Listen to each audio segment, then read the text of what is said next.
ನಮಸ್ಕಾರ. ನಮ್ಮ ಇಂಡಿಯಾದಲ್ಲೆಲ್ಲ ಹೇಗೆ ಅಂದ್ರೆ ಇನ್ವೆಸ್ಟ್ಮೆಂಟ್ ಅಂತ ಏನಾದ್ರು ಬಂದ್ರೆ, ಈಗ ನಮ್ ತಂದೆ ತಾಯಿ ಇರ್ಬೋದು, ನಾವಿರ್ಬೋದು, ಫಸ್ಟ್ ನಮ್ ಥಾಟಿಗೆ ಬರೋದು ಯಾವ್ದ್ರಲ್ಲಿ ಎರಡೇ ಆಪ್ಷನ್. ಒಂದು ಗೋಲ್ಡ್, ಒಂದು ಇಲ್ಲಾಂದ್ರೆ ಲ್ಯಾಂಡ್.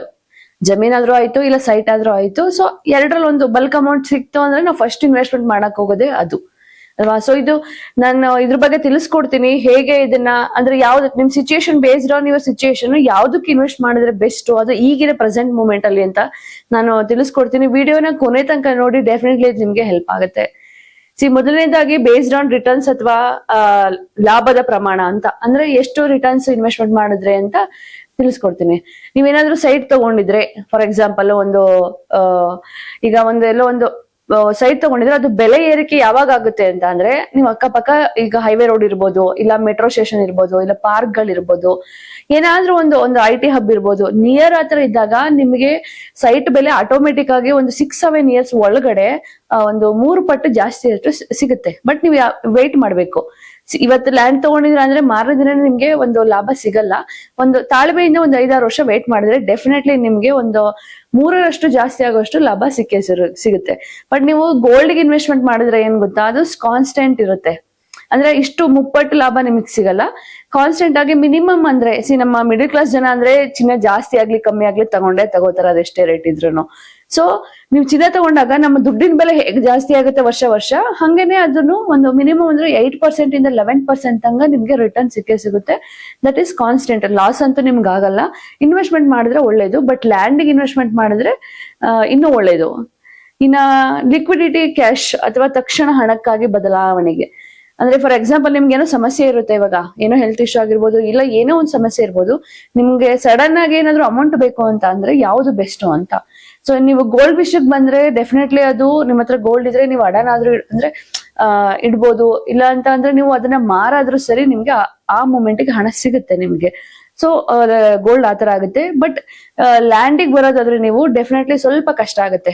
ಯಾಕೆಂದ್ರೆ ಸಡನ್ ಆಗಿ ನೀವು ಮಾರಕ್ಕಾಗಲ್ಲ ಅಲ್ವಾ. ತಗೊಳ್ಳೋರು ಸ್ವಲ್ಪ ಡಾಕ್ಯುಮೆಂಟ್ ವೆರಿಫಿಕೇಶನ್ ಮಾಡಿಸ್ಬೇಕು, ತಿಂಗಳಾನ್ಗಂಟೆ ರಿಜಿಸ್ಟ್ರೇಷನ್ ಮಾಡಿಸ್ಬೇಕು.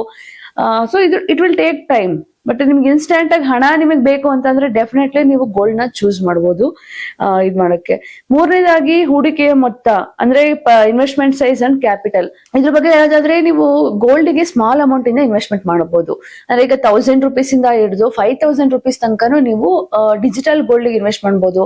ಇಲ್ಲ ಮ್ಯೂಚುವಲ್ ಫಂಡ್, ETF ಅಂತ ಬರುತ್ತೆ ನೋಡಿ, ಅದಕ್ಕೆ ಇನ್ವೆಸ್ಟ್ಮೆಂಟ್ ನೀವು ಚಿಕ್ಕ ಅಮೌಂಟ್ ಇಂದ ಇನ್ವೆಸ್ಟ್ಮೆಂಟ್ ಮಾಡಿದ್ರೆ ನಿಮಗೆ ರಿಟರ್ನ್ಸ್ ಚೆನ್ನಾಗಿ ಸಿಗುತ್ತೆ. ಬಟ್ ನಿಮ್ಗೆ ಭೂಮಿ ಅಂತ ಬಂದಾಗ, ಲ್ಯಾಂಡ್ ಅಂತ ಬಂದಾಗ ಡೆಫಿನೆಟ್ಲಿ ನಿಮ್ಗೆ ಬಲ್ಕ್ ಅಮೌಂಟ್ ಇರಬೇಕು. ಲಕ್ಷ ಇಲ್ಲ ಕೋಟಿ ಗಟ್ಟಲೆ ಇರಲೇಬೇಕು. ನೀವು ಸ್ಮಾಲ್ ಅಮೌಂಟ್ ಇಂದ ನಾನು ರಿಯಲ್ ಎಸ್ಟೇಟ್ ಮಾಡ್ತೀನಿ ಅನ್ನೋದಕ್ಕೆ ಚಾನ್ಸೇ ಇಲ್ಲ. ಸೊ ಅದ್ರದ್ದು ಜಾಸ್ತಿ ಇದ್ರು ನಿಮ್ಗೆ ಅದೇ ತರ ಇನ್ವೆಸ್ಟ್ಮೆಂಟ್ ಇದ್ರು ಜಾಸ್ತಿ ರಿಟರ್ನ್ಸ್ ಬರುತ್ತೆ ನಿಮ್ಗೆ ಭೂಮಿಯಿಂದ. But it will take time. ನೆನ್ಪಿಟ್ಕೊಳ್ಳಿ, ಭೂಮಿಗೆ ಯಾವಾಗ್ಲೂ ಟೈಮ್ ತಗೊಳುತ್ತೆ, ಬಟ್ ಚಿನ್ನ ಇನ್ಸ್ಟೆಂಟ್ ಆಗಿ ನಿಮ್ಗೆ ಲಾಭನ ತಂದು ಕೊಡುತ್ತೆ. ಇನ್ನ 4ನೇದಾಗಿ ನಿರ್ವಹಣೆ ಮತ್ತು ರಿಸ್ಕ್ ಮೇಂಟೆನೆನ್ಸ್. ಯಾವ್ದು ಕಷ್ಟ, ಬಿಕಾಸ್ ಗೋಲ್ಡ್ ನ ಈಸಿಯಾಗಿ ಮೇಂಟೈನ್ ಮಾಡ್ಬೋದು, ಆದ್ರೆ ಕಳ್ತನದಿಂದ ಬಚಾವ್ ಮಾಡೋದಕ್ಕಲ್ಲ, ಜಸ್ಟ್ ಇಟ್ಕೊಳ್ಳೋದಕ್ಕೆ. ಈಗ ನೀವು ಲಾಕರ್ ಅಲ್ಲಿ ಇಟ್ಕೋಬಹುದು, ಬ್ಯಾಂಕ್ ಅಲ್ಲಿ ಇಡ್ಬೋದು. ಸೊ ರಿಟರ್ನ್ಸ್ ನಿಮ್ಗೆ ಅದ್ರದ್ದು ಬಡ್ಡಿನೂ ಬರುತ್ತೆ, ಮೇಂಟೆನೆನ್ಸ್ ಸ್ವಲ್ಪ ಈಸಿ ಇರುತ್ತೆ. ಬಟ್ ಅದಕ್ಕೆ ಕಳ್ತನದಿಂದ ಸೇಫೆಸ್ಟ್ ಅಂದ್ರೆ ನೀವು ಡಿಜಿಟಲ್ ಗೋಲ್ಡ್ ತಗೋಬಹುದು, ಅದೊಂದು ನಾನು ಸಜೆಸ್ಟ್ ಮಾಡ್ಬೋದು. ಬಟ್ ಇನ್ನ ನೀವು ಲ್ಯಾಂಡ್ಗಾದ್ರೆ ತುಂಬಾ ರಿಸ್ಕ್ ಇರುತ್ತೆ. ರಿಸ್ಕ್ ಅಂತ ಹೇಳೋದಿಲ್ಲ, ಬಟ್ ಅದು ನಿಮ್ಗೋಸ್ಕರ ಅಲ್ವಾ, ಲಾಂಗ್ ಟರ್ಮ್ ಅಂತ ಅನ್ಕೋಬಹುದು. ಈಗ ನೀವು ಟ್ಯಾಕ್ಸ್ ಕಟ್ಲೇಬೇಕು ಲ್ಯಾಂಡ್ ತಗೊಂಡ್ರೆ, ಮತ್ತೆ ಅದ್ರ ಜೊತೆಗೆ ನಿಮ್ಗೆ ಕಾಂಪೌಂಡ್ ಹಾಕಿಸ್ಕೋಬೇಕು, ಮತ್ತೆ ಏನ್ ತಗೋತಿರೋದಕ್ಕೆ ಮೇಂಟೈನ್ ಮಾಡ್ಬೇಕು ಡಾಕ್ಯುಮೆಂಟ್ಸ್ ನ. ನೀವೇನಾದ್ರೂ ಮಾರ್ತೀನಿ ಅಂದ್ರೂ ಅಷ್ಟೇ, ತಗೋಬೇಕಾದ್ರೂ ಅಷ್ಟೇನೆ ಡಾಕ್ಯುಮೆಂಟ್ಸ್ ತುಂಬಾ ಕರೆಕ್ಟ್ ಆಗಿರ್ಬೇಕು. ಬಿಕಾಸ್ ನೀವು ಗೊತ್ತಿರ್ಬೋದು, ಒಂದೇ ಸೈಡ್ 4 ಜನಕ್ಕೆ ಮಾರಿರ್ತಾರೆ ಈಗ, ಅಂತ ಕಾಲ ಬಂದಿದೆ. ಸೊ ಮೇಂಟೆನೆನ್ಸ್ ಸ್ವಲ್ಪ ಕಷ್ಟ ಇದ್ರದ್ದು ಲ್ಯಾಂಡ್. ಅಂದ್ರೆ ಲಾಂಗ್ ಟರ್ಮ್ ಬೇಕಾದ್ರೆ ನೀವು ಅದನ್ನ ಮಾಡ್ಬೋದು. ಗೋಲ್ಡ್ ಕಂಪೇರ್ ಮಾಡಿದ್ರೆ ಕಷ್ಟನೇ ಇರುತ್ತೆ. ಇನ್ನ 5ನೇದು ನಿಯಮಿತ ಆದಾಯ. ಯಾವ್ದ್ರಿಂದ ನಿಮ್ಗೆ ಆದಾಯ ಬರುತ್ತೆ ಅಂತ. ನೀವು ಲ್ಯಾಂಡ್ ಬೆಸ್ಟ್ ಅಂತ ಹೇಳ್ತೀನಿ. ಬಿಕಾಸ್ ಲ್ಯಾಂಡಿಗಾದ್ರೆ ನೀವು ಈಗ ಏನೋ ಸೈಟ್ ತಗೊಂಡಿದ್ದೀರಾ, ಇಲ್ಲ ಕೃಷಿ ಮಾಡಕ್ಕಾದ್ರೂ ಕೊಡಿ, ಮಂತ್ಲಿ ದುಡ್ಡು ಬರುತ್ತೆ. ಇಲ್ಲ ವರ್ಷಕ್ಕೆ ಇಷ್ಟು ದುಡ್ಡು ಅಂತ ಕೊಡ್ತಾರೆ. ಇಲ್ಲ ಏನೋ ಬಿಸ್ನೆಸ್ ಮಾಡ್ತಿದಾರ, ಅವ್ರಿಗೆ ಜಾಗ ಕೊಟ್ಟರು ರೆಂಟ್ ಬರುತ್ತಲ್ಲ ನಿಮ್ಗೆ. ಬಟ್ ನೀವು ಗೋಲ್ಡ್ಗೆ ಹೋದಾಗ ನಿಮ್ಗೆ ಯಾವ್ದೇ ರೀತಿ ಫಿಸಿಕಲ್ ಆಗಿ ಇಟ್ರು ನಿಮ್ಗೆ ದುಡ್ಡು ಬರಲ್ಲ. ಅದೇನಾದ್ರು ಮಾರದ್ರಷ್ಟೇನೆ ನಿಮಗೆ ದುಡ್ಡು ಬರಕ್ ಚಾನ್ಸಸ್ ಇರೋದು. So based on your situation choose ಮಾಡಿ ಅಂತ ನಾನು ಹೇಳ್ತೀನಿ. ನೋಡಿದ್ರಲ್ಲ ವೀಕ್ಷಕರೇ, ನಮ್ಮ ಟಾಪ್ 5 ಹೇಗೆ ನಿಮ್ಮ ಸಿಚುಯೇಷನ್ ತಕ್ಕಂಗೆ ನೀವು ಗೋಲ್ಡ್ಗಾದ್ರೂ ಅಷ್ಟೇ, ಎರಡಕ್ಕೂ ಗೋಲ್ಡ್ಗಾದ್ರೂ ಅಷ್ಟೇನೆ, ಇಲ್ಲ ಲ್ಯಾಂಡ್ಗಾದ್ರೂ ಅಷ್ಟೇ ಹೇಗೆ ಇನ್ವೆಸ್ಟ್ಮೆಂಟ್ ಮಾಡ್ಬೋದು ಅಂತ ಹೇಳಿದೆ.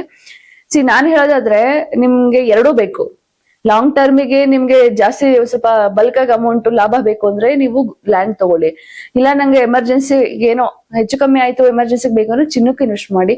ಎರಡಕ್ಕೂ ಮಾಡಿ ಇನ್ವೆಸ್ಟ್ಮೆಂಟ್, ಡೆಫಿನೆಟ್ಲಿ ನಿಮ್ಗೆ ತುಂಬಾ ಹೆಲ್ಪ್ ಆಗುತ್ತೆ.